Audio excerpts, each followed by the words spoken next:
कोल्हापूर जलसंपदा पाटबंधारे विभागात उपविभागीय अधिकारी म्हणून काम पाहिलेले बळवंत आकाराम कांबळे यांना लोकराजा शाहू कोल्हापूर भूषण महागौरव पुरस्कार.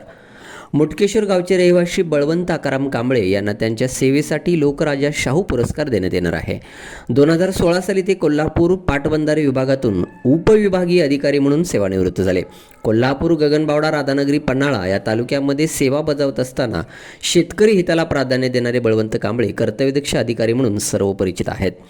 त्यांच्या या कामाची दखल म्हणून समाज क्रांती सांस्कृतिक चळवळ यांच्याकडून येत्या 12 जुलै रोजी हा पुरस्कार वितरण सोहळा दसरा चौक कोल्हापूर येथे संपन्न होणार आहे.